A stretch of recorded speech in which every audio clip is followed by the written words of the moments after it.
प्रधानमंत्री नरेंद्र मोदी गुजरात के दौरे पर हैं।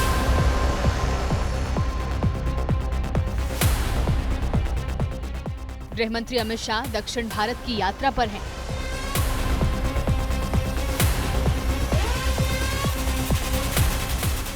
बीजेपी के राष्ट्रीय अध्यक्ष जेपी नड्डा भी मिशन मोड में है। बीजेपी के तीनों नेता जनता के सपनों को साकार करने की मुहिम में लगे हुए हैं। इस बीच एक सवाल सुलग रहा है कि पार्टी के अध्यक्ष की कमान कौन संभालने जा रहा है। पिछले हफ्ते 10 दिनों से आधा दर्जन नाम पॉलिटिकल कॉरिडोर में घूम रहे हैं। पहले खबरें ये थी कि इसी महीने अध्यक्ष के नाम पर मुहर लगेगी, जेपी नड्डा का उत्तराधिकारी तय हो जाएगा। लेकिन अब खबर ये कि होलाष्टक शुरू होने की वजह से अध्यक्ष का फैसला टल गया है और राष्ट्रीय अध्यक्ष के चुनाव के लिए जो औपचारिकताएं पूरी करनी है उसमें समय लगेगा। एबीपी न्यूज को जो जानकारी मिली है उसके मुताबिक इस पर हिंदू नववर्ष में फैसला लिया जाएगा, जो 30 मार्च से शुरू हो रहा है। तब तक राज्यों में प्रदेश अध्यक्षों के चयन की जो प्रक्रिया है उसे पूरा किया जाएगा। अभी तक दर्जन भर राज्य में ही अध्यक्ष का चुनाव संपन्न हो पाया है। जब तक 18 राज्यों में इसी तरह के अध्यक्ष का चुनाव संपन्न नहीं होता, तब राष्ट्रीय अध्यक्ष के चुनाव का कार्यक्रम जारी नहीं होगा।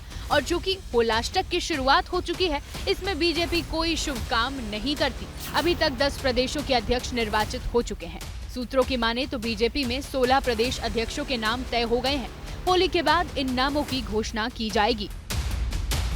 ऐसे में राष्ट्रीय अध्यक्ष का चुनाव अब अगले महीने यानी अप्रैल में ही संभव हो पाएगा।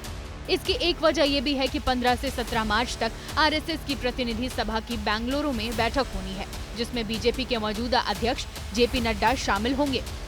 एबीपी न्यूज को मिली जानकारी के मुताबिक अगले महीने यानी 18 और 19 अप्रैल को बीजेपी की राष्ट्रीय परिषद की बैठक बुलाई गई है।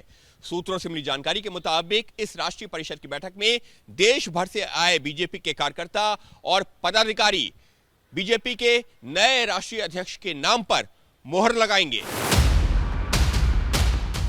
अब चूंकि राष्ट्रीय परिषद की बैठक बेंगलुरु में बुलाई गई है, ऐसे में सवाल ये खड़े हो रहे हैं कि क्या बीजेपी दक्षिण भारत से ही किसी नेता को अध्यक्ष बनाने जा रही है। अध्यक्ष की इस रेस में दक्षिण भारत से जो नाम अब तक रेस में है, उनमें केंद्रीय मंत्री प्रहलाद जोशी, केंद्रीय मंत्री जी किशन रेड्डी, महिला बीजेपी की अध्यक्ष वांटी श्रीनिवासन और आंध्र बीजेपी अध्यक्ष पुरंदेश्वरी का नाम भी शामिल है। यानी दक्षिण से आने वाले 2 पुरुष और 2 महिलाएं रेस में दिख रही हैं।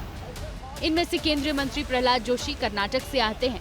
ऐसे में उनका नाम रेस में आगे माना जा रहा है। कहा यह भी जा रहा है कि चूंकि जेपी नड्डा ब्राह्मण है और उन्हें रिप्लेस करना है, तो पार्टी किसी ब्राह्मण चेहरे पर ही दाव लगाएगी। ऐसे में पुरुषों में प्रहलाद और महिलाओं में वांटी का नाम आगे माना जा सकता है। कर्नाटक के रहने वाले प्रहलाद जोशी 2004 से बीजेपी के सांसद हैं, 5 बार चुनाव जीत चुके हैं।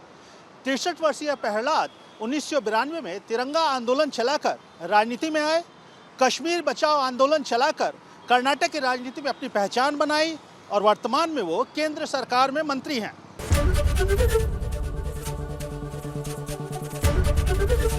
एबीपी गंगा, खबर आपकी, जुबान आपकी।